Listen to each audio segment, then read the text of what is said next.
예수님이 이제 십자가를 앞둔 시점에 겟세마네 동산에 오르셨습니다. 제자들과 함께. 마지막 아마 제자들과의 여행이 되겠죠. 마지막 동행의 장면입니다. 오늘 이 본문 가지고 다음 줄과 두 번에 걸쳐서 살펴보려고 합니다.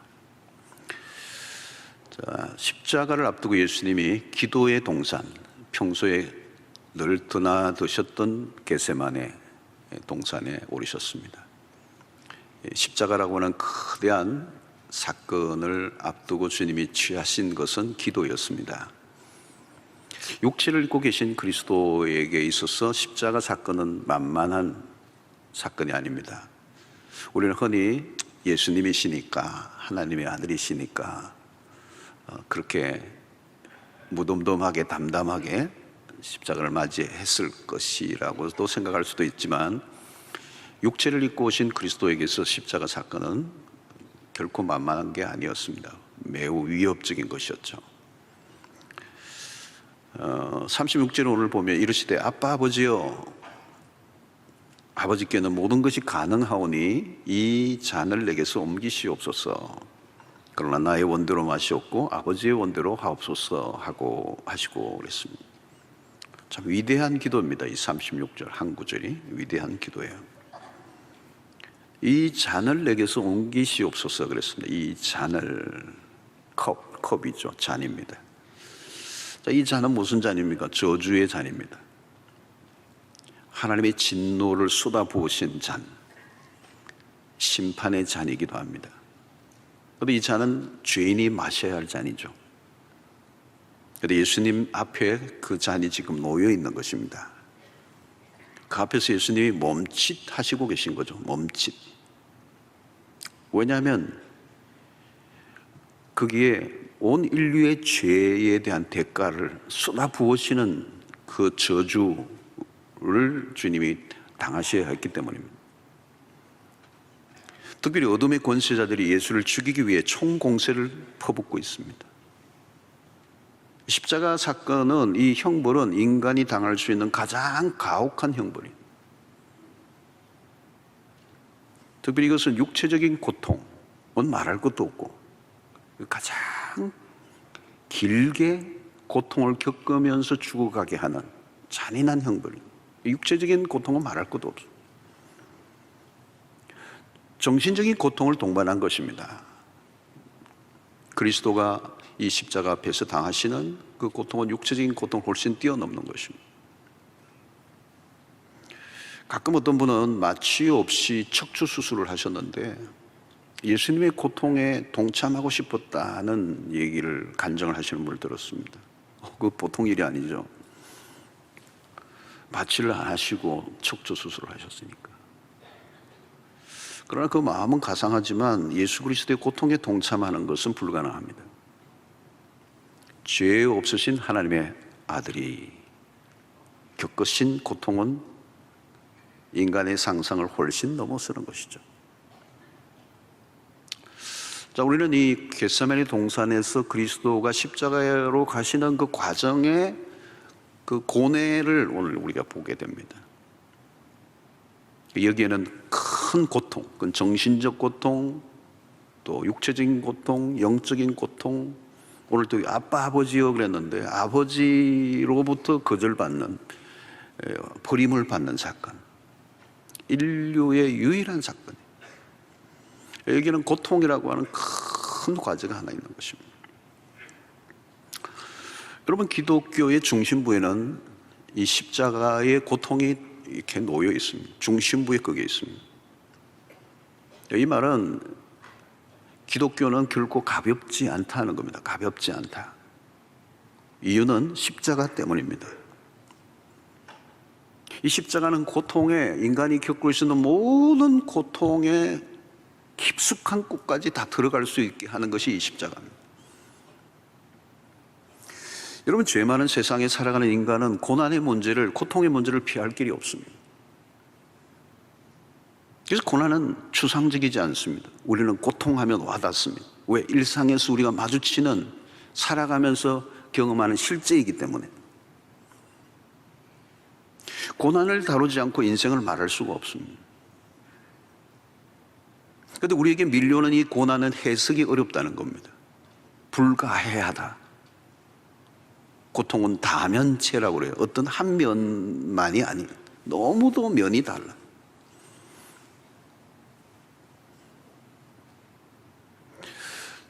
자, 우리는 고난을 다루지 않고 인생을 말할 수 없습니다. 우리에게 밀려오는 고난은 문제가 해석이 어렵다는 겁니다. 해석이 안 되기 때문에 답을 하기도 어려운 것입니다. 사람들마다 당하는 고통의 깊이와 그 고통의 종류가 다 달라요.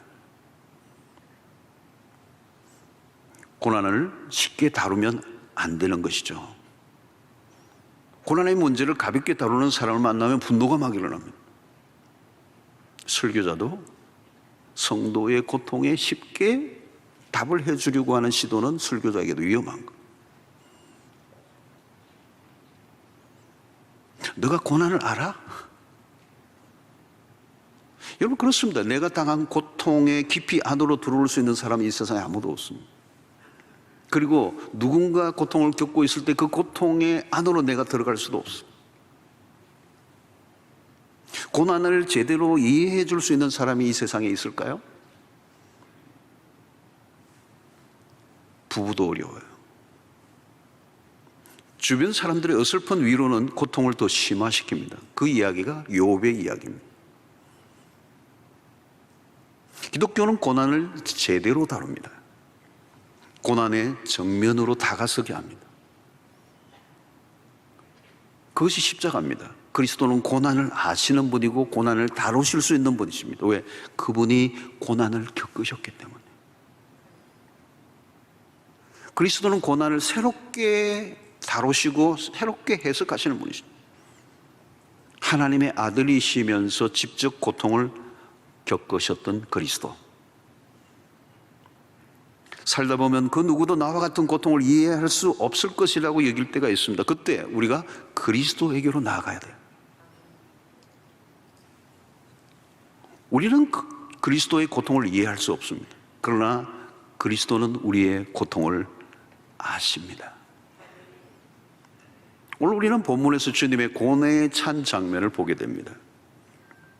자, 주님의 기도 속에 우리는 첫 번째 발견하는 것은 주님의 기도는 진실했다는 겁니다. 33절에 보니까 베드로와 야고보와 요한을 데리고 가실 때 심히 놀라시며 슬퍼하사 그랬습니다.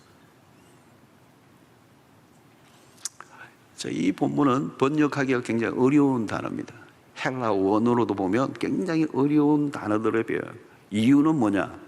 그리스도가 겪으신 십자가 앞에서 겪었었던 그 마음의 심경을 인간의 언어로는 표현하기 어려운 거예요. 심히 놀라시며 슬퍼하사. 여기 놀라시다라는 이 표현은요, 너무 놀라서 턱이 덜덜덜덜덜덜 정도. 이 슬퍼한다는 말은 거대한 충격을 동반한 고통을 말하는 것입니다. 그래서 여기 심히 놀라시고 슬퍼하셨다. 이것은 어떤 강력한 충격 속에서 극도의 슬픔에 잠겨 있는 상태라고 말하는 거죠. 자, 34절에도 보니까 말씀하시되 내 마음이 심히 고민하여 죽게 되었으니 그랬어요. 여기 심히라는 단어가 나오죠. 심히 내 마음이 심히 고민하여. 그러니까 이것은 이미 죽음과 같은 고통을 맛보고 있는 겁니다. 어마어마한 문제가 닥쳐왔을 때, 절망적인 사건이 다가왔을 때 심히 고민할 때 이미 내가 죽은 것 같은, 그 어떤 사람은 혼절을 하죠. 혼절. 그런 상태인 것입니다. 자, 여기서 예수님은 십자가를 앞둔 그 자신의 심경을 잘 표현하고 있는 것입니다. 예수님의 감정이 그대로 노출되고 있습니다. 자, 우리가 주목해야 되는 것은 연약한 육체를 입고 계신 인간 예수입니다. 그냥 내 십자가 짓게 용감하게 나가신 게 아니에요. 심히 놀라셨고 극도의 슬픔에 잠기셨다. 짓누르는 고뇌에 찬 순간, 기도라기보다는 고뇌의 절규에 가까워. 자, 여기서 우리는 주님은 당신이 맞은 고난에 대하여 자신의 심경을 감추지 않고 있다는 겁니다. 십자가 앞에서 당신의 마음을 감추지 않는 거예요. 자기의 생각을, 자기의 감정을 그대로 표현하고 있는 것입니다. 이 잔을 내게서 옮기시옵소서. 솔직한 표현이죠, 여러분. 예수님이 바라고 싶은 것이죠. 피하고 싶었어요. 이 십자가를 피하고 싶었어요. 하나님, 십자가를 통하지 않고 구원의 길을 얻게 할 수 있는 것은 없습니까? 가능하다면 이 고통을 지나가게 하시옵소서. 여러분, 기도 안에 예수님의 진실한 마음이 들어있습니다. 여기에 예수님으로부터 배우는 기도의 레슨이 있어요. 기도는 마음에 있는 것을 있는 그대로 토해내는 것이다. 여러분, 시편의 기자들의 시편을 읽어보면 그 기도문들 보면 굉장히 사실적이고 직설적이고 포장되지 않고 자신의 있는 생각을 노골적으로 표현합니다. 여러분, 시편을 읽어보시면 시편 15절 이런 말이죠. 악인의 팔을 꺾으소서.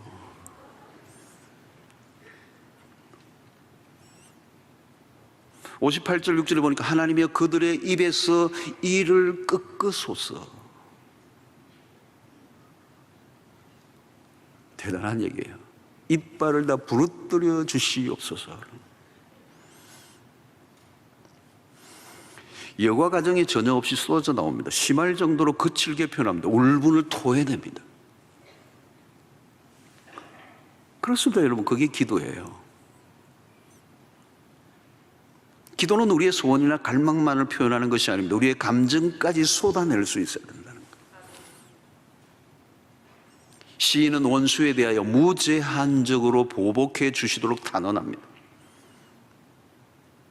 여러분, 기도가 응답되느냐 안 되느냐의 문제가 아니고 기도에 있어서 우리의 마음을 충분히 하나님 앞에 드러내는 일이 중요하다. 그래서 시편을 통하여 하나님은 우리의 어떤 것이라도 다 받아들여 주시는 분이심을 알려주고 있는 것입니다. 어떤 사람은 자신의 진심을 드러내지 않아요. 포장된 기도를 하는 거다. 아주 그럴듯한 기도. 자신의 감정을 드러내지 않고 자기의 감정을 감추어요. 같은 사랑방 안에서도 기도의 제목을 나누는데 자신의 속마음을 전혀 안 털어놓는 사람이 있어요. 집에서는 난리가 났는데 기도 제목을 나눌 때는 그냥 다 건강하게 해주시고 이런.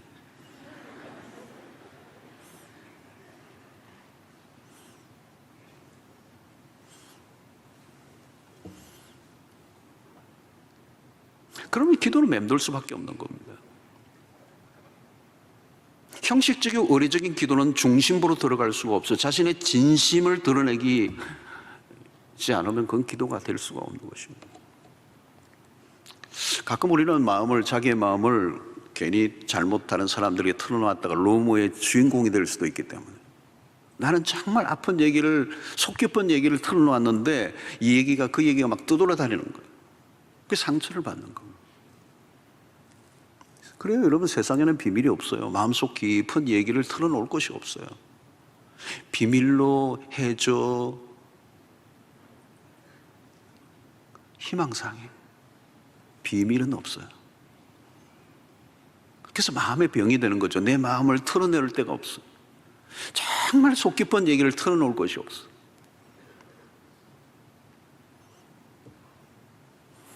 그러나 여러분, 우리가 하나님 앞에 나갈 때는 우리의 외투를 벗어야 돼요. 우리의 민낯을 드러내야 돼요. 내 속 깊은 감정을 표현해야 돼요. 그래서 시편 51편 10절에 다윗의 기도죠. 하나님이여 내 속에 정한 마음을 창조하시고 내 안에 정직한 영을 새롭게 하소서 그랬어요. 정직한 영. 아마 바세바 사건 이후에 한 1년 동안 다윗에게는 이 정직한 영이 없었어요. 기도했겠죠. 기도는 했을 거예요. 그런데 하나님과는 닫혀 있는 생각. 형식만 남은 기도는 기도가 아닙니다. 바리새인들의 기도가 왜 문제가 되죠? 그들의 기도는 진실하지 않았어요. 기도의 내용이 심하게 가공되어 있다는 가공. 내용으로 치면 바리새인들처럼 내용이 좋은 기도가 어디 있었겠어요? 이런 미사역으로 꾸며진 너무 화려한 기도예요. 근데 포장된 기도예요. 기도는 마음, 영혼 깊숙한 곳을 드러내는 것입니다. 진실한 만큼 하나님과 교제가 일어나. 힘들다면 힘들다고 얘기하셔야 돼요. 남편이 밉다면 밉다고 얘기하세요. 아내가 마음에 안 들면 마음에 안 들어 죽겠다고. 어떤 분은 진짜 새벽에 나와가지고 또락또락 그렇게 기도하시다고. 지난밤 마누라와 딸이 저를 너무 힘들게 했습니다. 어느 날 제가 기도하는데 그러다고, 우리 교회 말고 제 옛날에 있을 때, 그분 기도 들으면 재밌어요. 막 지난날 일어났던 게 다 일어나요. 누가 남편 몰래 밍크 그 옷 사입은 그 얘기도 다 나오고요.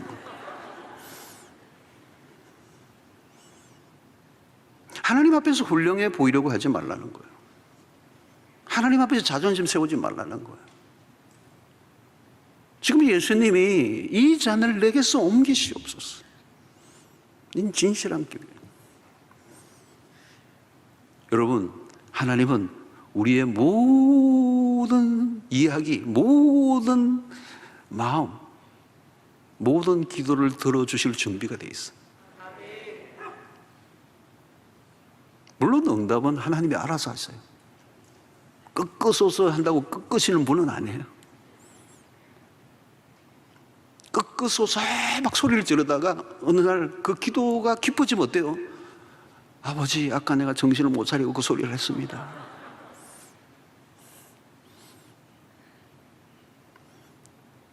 중요한 것은 하나님 앞에서 정직하고 진실한 기도를 드려야 한다. 자, 여러분, 이 기도는 치열한 것입니다. 누가는 겟세마네 동산의 현장을 좀 더 구체적으로 다루고 있는데요. 22장 44절 보면 예수께서 힘쓰고 애써 더욱 간절히 기도하시니 땀이 땅에 떨어지는 핏방울 같이 되더라고요.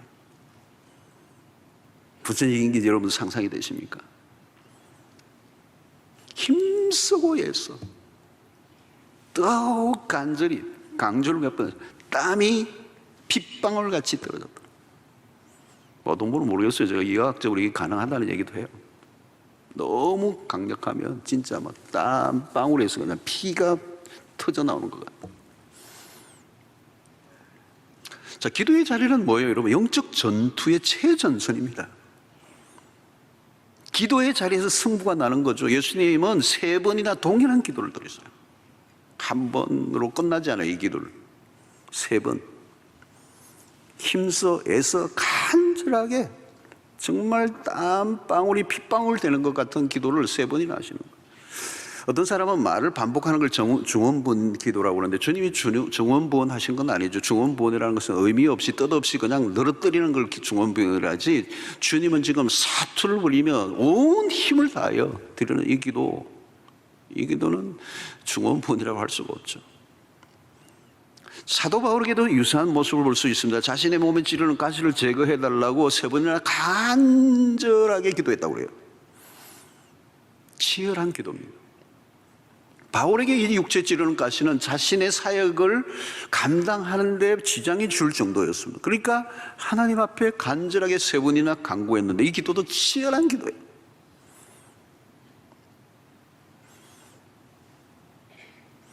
예수님의 기도 안에는 심한 통곡과 눈물이 있었습니다. 통곡하는 기도, 눈물의 기도. 히브리서 5장 7절을 보면 그는 육체에 계실 때 자기를 죽음에서 능히 구원하실 이에게 심한 통곡과 눈물로 간구와 소원을 올렸고 그의 경건하심으로 말미암아 들으심을 얻었느니라. 적당한 기도가 아니고 생명을 건 기도였습니다.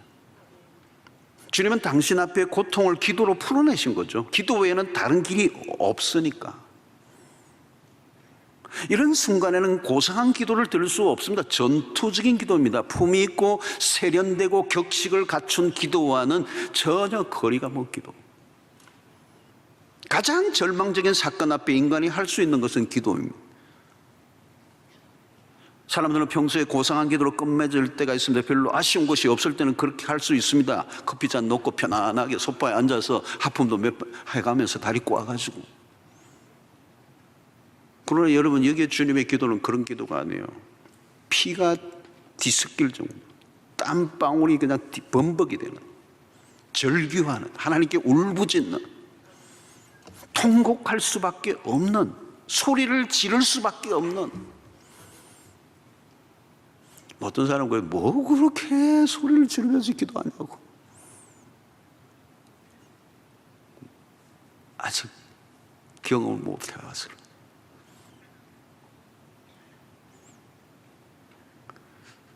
여러분, 세상에서 가장 치열한 곳이 있다면 기도의 자리입니다. 야복나루의 야곱은 하나님의 사자와 사투를 벌입니다.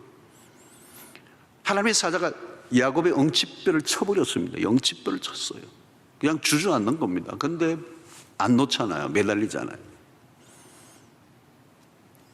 야곱의 모습은 처절합니다. 죽느냐 사느냐예요. 형 에서가 400인을 거느리고 옵니다. 모든 게 초토화될 수밖에 없는 이 절체절명의 순간에 그는 매달리는 거죠. 뼈가 부러졌음에도 불구하고 처절하게 매달립니다. 날이 새기까지.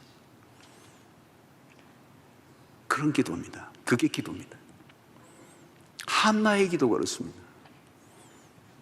사무엘 1장을 보면 그녀의 기도가 얼마나 깊은 기도였는가.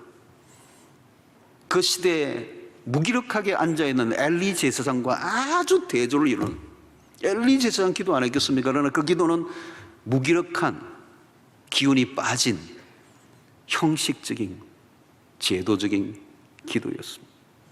그러나 한나, 그 시대의 불임을 안고 하나님 앞에 절규하는데 그것은 영혼의 밑바닥, 가장 밑바닥에서부터 토해내는 기도였어요. 엘리가 나중에 보니까 너 술 취했나 그랬어요. 영적으로 분별력이 없는 제사장은 기도하는 모습을 술 취한 것으로 본 거예요. 얼마나 강력하게 기도했던지 막 마치 술 취한 것 같이.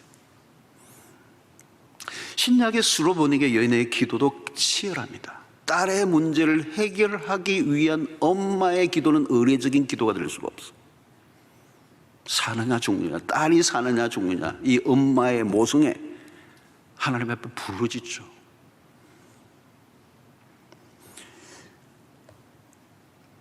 여러분, 기도가 늘 달콤하고 감미롭지만은 않습니다.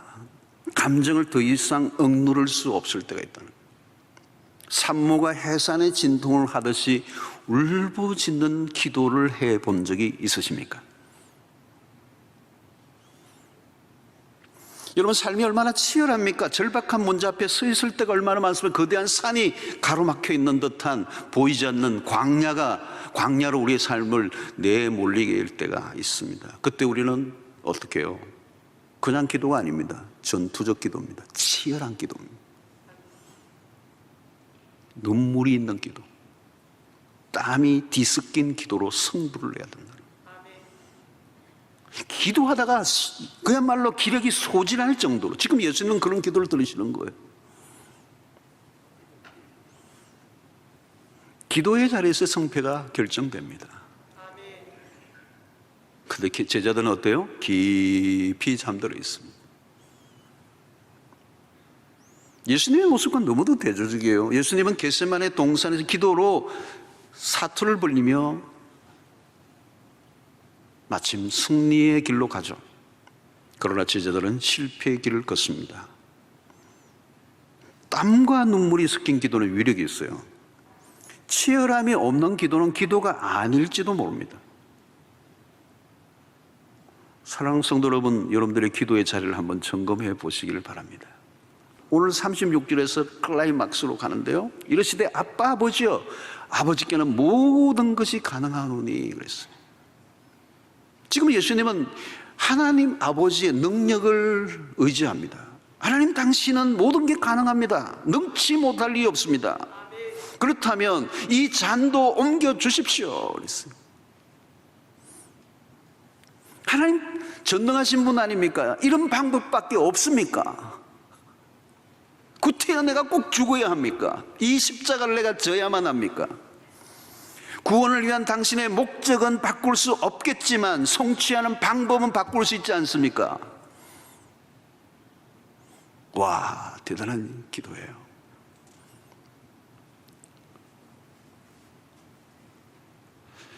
할만하시거든 이 잔을 내게서 옮기시옵소서. 할만하시거든 이 잔을 내게서 옮기십시오. 할만하시거든 옮겨주십시오. 여러분, 이 기도가 점점 바뀌기 시작합니다. 나의 원대로 마옵시고 아버지의 원대로 되기를 원하나이다. 여러분, 이것은 체념이 아닙니다. 체념의 기도가 아닙니다. 아버지의 뜻에 완전한 복종입니다. 예수님은 겟세마네 동산에서 최고의 기도의 최고봉으로 우리를 안내하세요. 기도는 나의 원함을 관철하는 것이 아닙니다. 우리는 기도를 나의 목적을 이루는 도구로 생각할 때가 많습니다. 물론 하나님 우리의 기도를 들어주시기를 기뻐하십니다. 그러나 그것은 기도의 출발일 뿐입니다. 한 걸음 더 나가야 돼요. 하나님은 알라딘의 램프의 요정 지니와 같은 존재로 여겨서는 안 돼요. 지니야, 소원을 들어줄래? 만약 우리가 부르면 언제든지 나타나 나의 소원을 들어주는 신을 찾는다면 무당 종교와 다를 바가 없습니다. 무당에게 굿을 부탁하는 이유가 뭘까요? 나의 소원을 들어달라는 거예요. 무슨 거기에는 고상한 하늘의 뜻이나 이웃사랑의 개념이 전혀 없어요. 오직 내 소원만 들어주면 돼. 여러분, 예수님의 기도를 통해 우리가 배워야 할 기도는 다릅니다. 나의 원함이 성취되고 응답받는 것이 아니라 나의 뜻이 꺾이고 아버지의 뜻 앞에 복종하는 기도. 이게 주님의 기도의 모델입니다. 히브리서 5장 8절로 9절에 보면 그가 아들이시면서도 받으신 고난으로 순종함을 배워서 온전하게 되으셨죠. 자기에게 순종하는 모든 자에게 영원한 구원의 근원이 되시고 있습니다. 주님은 완전한 복종을 보여주십니다. 주님은 아버지가 주신 잔을 외면하지 않아요. 그러나 나의 원대로 마옵시고 아버지의 원대로 하옵소서. 사실 여러분, 이 기도는 예수님 생애 전체를 보여주는 것입니다. 예수님은 그동안 그렇게 사셨습니다. 당신의 뜻을 따라 상기하라, 아버지의 뜻을 따라 사신 분. 산상수훈의 삶이 그렇습니다. 십자가가 뭘까요? 자기 부정, 나의 길이 아니라 아버지의 길. 제자의 길을 걷는 사람이라면 겟세마네 동산의 주님의 기도를 우리는 배워야 합니다. 아버지의 뜻 앞에서 우리의 선택은 하나만 있습니다. 순종입니다. 하나님의 뜻이 분명하다면 타협의 여지가 없어요. 우리의 소원보다 아버지의 소원이 훨씬 더 크고 완전하기 때문입니다. 예수는 이미 하나님의 뜻을 알고 계셨습니다. 그럼에도 반복해서 같은 기도를 드리신 이유는 뭘까요? 전능한 신으로 십자가에 매달리는 게 아니에요. 연약한 인간의 몸으로 그 자리에 나아가셨기 때문에 그 십자가가 얼마나 치열한 전쟁인가를 보여주고 있는 것입니다. 결코 간단하지 않다는 거예요. 극도의 압박감을 받으며 나의 원과 아버지의 원 사이에서 그런 힘든 과정을 거치고 있는 것이 세 번의 기도를 통해 우리가 알려주고 있는 것입니다. 성도 여러분, 나의 원함을 끊고 아버지의 원하심으로 넘어가는 이 길이 얼마나 어렵고 험한 길인가. 그런 면에서 가장 위대한 기도는 복종입니다. 구한대로 이루어지는 것보다 이루어지지 않음으로 하나님의 역사들이 더 많이 일어날 때가 많아요. 여러분, 우리의 구하는 대로 다 이루어지면 안 됩니다. 기도의 응답으로 감사할 때가 있지만 그러나 이루어지지 않음으로 인하여 우리의 신앙이 자라가는 경험을 할 때가 더 많아요. 성도 여러분, 복종의 기도는 모든 것을 하나님께 맡기는 것입니다. 우리의 최종적인 선택은 하나님의 뜻에 모든 것을 내어 맡기는 것. 우리는 기도에서 효력을 강조합니다. 기도한 만큼 얻어야 할 것이 있어야 한다고 생각합니다. 투자 대비 얻은 소득이 중요한 세상에서 우리는 살아가고 있어요. 내가 기도를 위해 드린 시간이 얼마인데 하나님 응답 안 해주시겠습니까? 우리는 항상 기도를 통해서 얻은 것이 무엇인가를 계산합니다. 그것은 기도를 잘못 이해한 것입니다. 기도는 그것보다 훨씬 더 높은 차원이 있습니다. 기도의 세계는 끝이 없어요. 기도를 통해 우리가 무엇을 얻었냐보다 무엇을 배웠느냐가 더 중요합니다. 기도는 하나님을 알아가는 과정이에요. 하나님을 알아갈수록 하나님의 뜻을 알게 되고 그 하나님의 뜻을 알게 될 때 우리는 온전히 순종할 수 있게 되는 것입니다. 왜? 그 뜻이 우리에게 훨씬 더 유익하다는 것을 알기 때문에. 한국교회는 기도에 열심히 해요. 열심히 기도하는 것까지는 합니다. 한국교회만큼 기도를 열심히 하는 세계교회에서 어디에도 없습니다. 자, 그런데 왜 그 열심히 기도하는지에 대해서 분명하지가 않아요. 기도는 불인데, 뜨거운데 기도의 방향이 확실하지 않을 때가 많아요. 그 기도를 자세히 들어보면 기도 안에 동기가 좀 불순해. 그 안에 뭔가 이기적인 욕망이 들어있어요. 여러분, 그런 잘못된 동기로 아무리 열심히 불같이 기도해도요, 그건 오히려 더 위험한 것입니다. 열심히 기도하는 것보다 더 중요한 것은 바른 기도입니다. 하나님 우리에게 응답하시는 것만 기도가 아닙니다. 우리가 하나님께 응답하는 기도로 변해가는 것. 유진 피터슨 그런 얘기했죠. 응답하는 기도라는 표현을 써요. 우리는 하나님이 우리에게 응답하는 것만 생각하는데 진정한 기도는 우리가 하나님께 응답하는 것이다. 땅의 문제에서 하늘의 문제로 발전되어져 가야 됩니다. 우리의 고통이 제거되는 것도 좋지만 더 중요한 것은 우리의 고통을 통하여 하나님의 뜻이 이루어지는 것. 진짜 응답은 뭘까요? 하나님의 뜻이 이루어지는 것. 여러분, 우리가 주기도문을 통해서 날마다 하는 기도가 뭐예요? 뜻이 하늘에서 이룬 것 같이 땅에서도 이루어지라 라고 합니다. 하나님의 원하심을 받아들이는 것, 아버지의 원대로, 그 말은 뭘까요? 예수님은 십자가의 죽음을 받아들이시는 것. 하나님이 자신에게 내질 그 진노를 받아들이겠다는 얘기예요. 나의 원대로 마옵시고, 예수님은 자신이 살 권리도 희망도 의지도 내려놓으셨어요. 구원의 역사가 이루어지기 위한 아들의 선택은 참으로 놀랍기 거지없습니다. 아들은 아버지의 뜻에 모든 것을 맡깁니다. 완전한 복종, 바로 여기에 하나님의 역사가 이루어지는 지점이에요. 창세기 22장에 아브라함이 아들을 번제단 위에 올려놓습니다. 이삭은 아버지 앞에 완전한 복종을 보여주죠. 여러분, 그 당시에 창세기 22장 정도면 이삭이 틴에이저를 통과하고 있는 그런 나이에요. 아브라함은 벌써 나이가 완전 노인이죠. 번제단 위에 올려놓으려고 할 때 그냥 순순히 아들 이삭은 번제단 위에 올려지는 거예요. 웬만하면 아빠 왜 이러시는 거예요? 이러면 아브라함 완전히 큰일 나야죠. 그대로 순종하는 아들, 그리스도를 예표하는 것이죠. 그때 하나님이 이삭을 위하여 숫양을 준비해 놓으셨습니다. 여호와 이레. 세례 요한이 그렇게 고백했던 세상 죄를 지고 가는 하나님의 어린 양이 바로 그것입니다. 예수님은 지금 아버지의 처분에 모든 것을 내어 맡기고 있는 것입니다. 하늘의 뜻이 이루어지는 곳에는 복종이 있습니다. 기도의 절정은 응답이 아니라 우리의 어떤 원함이 이루어지는 게 아니라 아버지의 뜻에 완전한 복종을 하는 것. 복종은 나의 원함이 아닌 하나님의 원하심에 대한 응답입니다. 이것이 기도의 절정입니다. 여러분, 우리는 우리에 대해서 몰두하죠. 세상 안으로 들어가면 모두가 자신의 권리를 주장하기 바쁩니다. 세상은 끝도 없이 나의 권리와 상대의 권리의 싸움, 이 충돌이 벌어지는 세상이에요. 나의 정당함을 주장하기에 몰두합니다. 자신의 권리를 결코 놓치면 안 된다고 우리는 세상 속에서 배워와요. 어딜 가나 권리를 쟁취하려고 핏대로 세웁니다. 결정적인 순간에 오면 하나님의 뜻은 온데간데 없어요. 각자가 자기의 목소리 내기에 정신이 없습니다.